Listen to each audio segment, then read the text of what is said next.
Wow, frère. Yo la famille, j'espère que vous allez bien. On se retrouve aujourd'hui pour une nouvelle vidéo concernant les kebabs de Batignolles. Parce que c'est la guerre, frère. On se retrouve aujourd'hui pour une nouvelle vidéo. Je vous explique, pour vous résumer la situation. À Batignolles, dans les années 90, il y a un grec qui a ouvert un kebab. Je dis grec Paris, machin, on va pas refaire l'histoire. Dans les années 90, il avait été élu, fin des années 90, élu meilleur kebab de Paris. Après, c'est pas difficile dans ces années-là. Tu faisais mayo ketchup, un peu de samouraï, ça y est, tu sortais du lot. Hein. Et du coup, ils font leur viande eux-mêmes, à part les frites qui sont surgelées. Et voilà, donc j'ai déjà fait une vidéo là-dessus, ceux qui veulent voir la vidéo. Pour moi, c'était une arnaque parce que c'était pas le meilleur kebab de Paris, d'accord. Et moi, quand je dis Paris et les banlieues limitrophes, tu vois. Donc, il s'est passé quelque chose avec ce kebab, c'est que il y en a un qui a ouvert juste à côté. Mais genre, regardez la photo, face à face. Il est collé le kebab, carrément, il est collé. Et le pire, c'est que c'est pas n'importe qui est ouvert. C'est deux de leurs employés. Je vous explique l'histoire pour vous faire en gros. Je me suis bien renseigné et j'ai été parler avec eux. Le propriétaire du kebab, le kebab original des Batignolles, hein, à l'époque il s'appelait Bodrum, il appartenait à un Turc. Ce Turc-là travaillait avec son frère. Quand lui, il a arrêté le business, c'est son frère qui a récupéré les affaires. Son frère, il a continué à faire le kebab et il a embauché les deux fils de l'ancien patron. Donc ses neveux, en gros. Il les a embauchés, ils ont travaillé 7 ans chez eux. Au bout de 7 ans, les deux frères, là, les deux jeunes, les neveux, ils ont décidé d'ouvrir leur propre kebab. Il n'y a pas de problème, tu fais ce que tu veux, c'est ton business. Mais frère, tu l'ouvres côte à côte de celui-là de ton oncle, du kebab familial, tu l'ouvres côte à côte, et en plus, ils préviennent personne. Ça, c'est la vraie histoire. Ils ont prévenu personne, donc l'oncle, l'oncle il arrive et il voit un autre kebab ouvert à côté du sien, c'est les deux frères qui ouvrent. Déjà, premièrement, dans la loi, ils n'ont pas le droit. Pourquoi? Parce que quand tu es employé dans une société et que tu as une clause de concurrence, hein, tu n'as pas le droit d'ouvrir un truc dans la même, enfin, je veux dire, dans le même domaine que dans un certain périmètre. D'accord? Et c'est pareil pour le vendeur. Si par exemple quelqu'un il vend un commerce, il n'a pas le droit d'ouvrir le même commerce dans un certain périmètre. Parce que quand tu. En plus, le pire, c'est que les mecs, comme ça faisait 7 ans qu'ils étaient là-bas, ils sont repartis avec leur clientèle. Il est là le problème. Donc, moi, quand je suis parti devant, franchement, je vous dis la vérité, je voulais faire une comparaison des deux kebabs. Je voulais l'appeler la vidéo la guerre des kebabs de Batignolles. D'ailleurs, c'est ce que je vais faire. Et quand je suis arrivé, j'ai parlé avec l'oncle, et franchement, il m'a fait de la peine. Il m'a fait de la peine parce que tous les jeunes, ils étaient dans le kebab d'à côté, et lui, il n'y avait personne dans le sien. Alors que c'est lui la base, tu vois. C'est une question de respect, il n'y a plus de respect, frère. Donc, attention la famille, mettez un pouce bleu, et je me rendrai directement là-bas faire une interview, une vidéo sur place dans le kebab. Donc, j'ai décidé de faire quoi? De prendre un kebab dans l'un et de le comparer avec celui-là dans l'autre.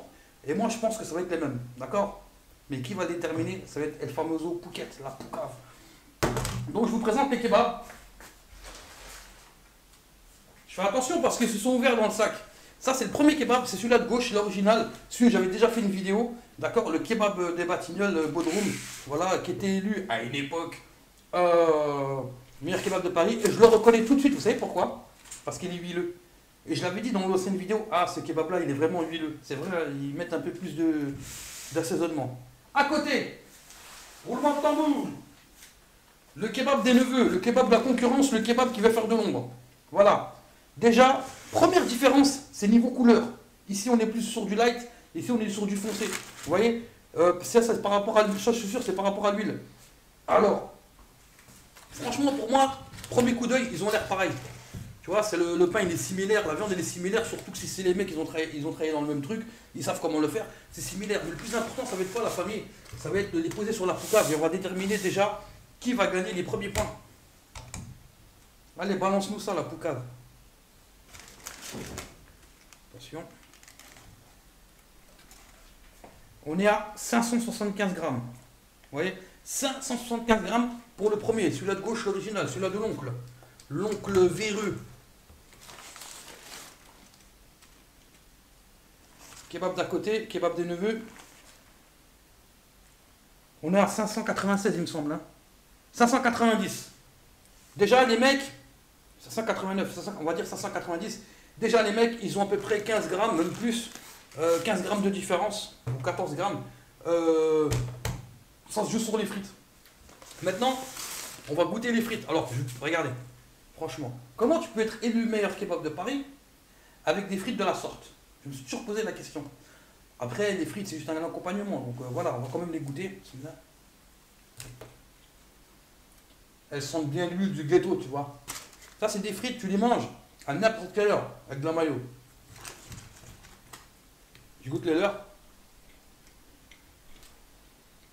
Exactement les mêmes types de frites, les mêmes huiles. En fait, c'est la même chose. On est en train de les comparer, mais c'est la même chose. Après, je vais goûter la viande. C'est ça qui va peut-être déterminer. Par contre, il y a un truc à la famille. Il y a un truc qui ne va pas dans les kebabs. Vraiment, il y a un truc qui ne va pas. 8,50 le menu, frère. 8,50 un menu grec à l'ancienne. D'où ça coûte 5 euros, frère. C'est 5,50 maxi. Kebab, frites, boisson, salade tomate oignon. Normalement, c'est 5,50 €. À Paris, je t'en ramène à 5,50 €. Tu vas dans le 92, c'est 5 euros. Là, 8,50. Carrément, si tu fais. Tu vois, les frites, toi, je les ai fait tomber, je fais le rat. T'es mal à la taille du rat, frère. Vraiment, je suis obligé. Donc, on va goûter la viande. Ça, c'est la viande de l'original, de l'oncle. L'oncle sournois. Épicé, un petit peu épicé, mais pas piquant. On sent que ça a été assaisonné assez longtemps.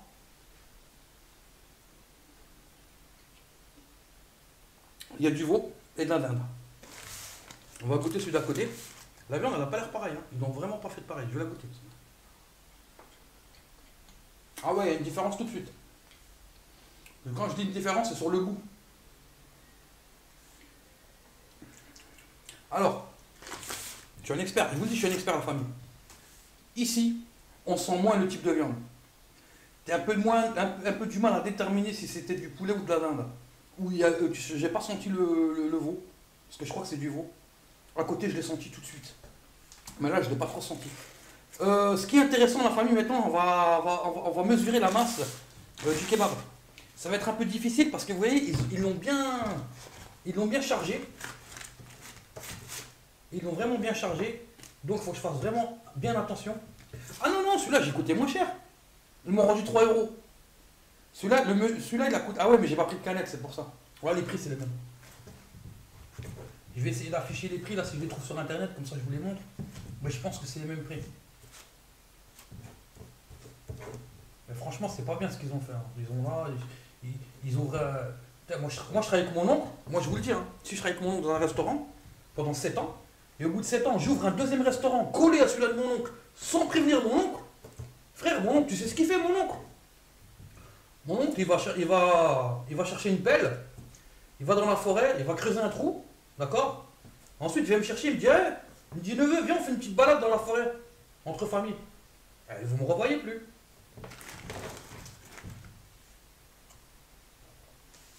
« 303 grammes. On va arrondir à 3, on va dire dans les 300, tu vois. 300, c'est encore des petits bouts de viande qui tombent ici. Hein. Si je les mets, ça fait rien. Oh, allô? Ok. Donc là, on est sur du 300 grammes pour le 303 grammes pour le premier kebab. On va prendre le deuxième. Mais sérieusement, le kebab tout seul, il a au moins 5-6 euros, hein, tout seul. Hein. Vraiment, les prix là, ils se font plaisir. Hein. Je sais pas moi, à un moment donné, il va falloir les mecs arrêter quoi. C'est du vol. C'est du vol, mais bon, après, si les gens les achètent, il n'y a pas de problème. Mais quand tu compares un kebab comme ça, à un Berliner ou un Bec Kebab, qui pour moi est l'un des meilleurs de Paris, il n'y a pas photo. Voilà, franchement, là aussi, il n'y a pas photo. Le kebab d'à côté, des neveux, ils l'ont beaucoup plus chargé. Frère, il y a 70 grammes de différence. Tu vois, c'est à un moment donné, la famille, il va falloir s'aligner, tu vois. Il va falloir s'aligner. Donc, on va faire un petit récapitulatif. Premier kebab. Bon, les frites, c'est exactement les mêmes, il n'y a rien à dire. Elles étaient blindées les deux. J'ai la flemme d'aller les mettre sur la poucave parce que j'ai l'impression que c'est la même chose. Tu vois pas de différence visuelle, donc je vois, c'est pas nécessaire. Question goût, je préfère celui-là de l'oncle. Et question de quantité, franchement, il n'y a rien à dire sur celui-là des neveux. Par contre, les neveux, ce serait intéressant aussi que je leur fasse participer à l'interview. Mais le problème, c'est qu'eux, ils sont en position défensive, tu vois, et je ne sais pas s'ils vont vouloir accepter. En tout cas, la famille, lâchez un méga pouce bleu. Mettez-en un maximum avec des commentaires si vous voulez que j'y aille ce week-end, leur faire une interview. En tout cas, je prends la caméra, j'y vais direct. J'ai peur de personne, moi, j'ai pas peur. Moi, j'ai pas peur, moi, je suis à Lopez, j'ai pas peur. Vous voulez que je fasse une imitation? Qu'est-ce que je vais imiter? Qui vais-je donc imiter? Christy le clown. Salut les enfants. Bref, la famille, chier.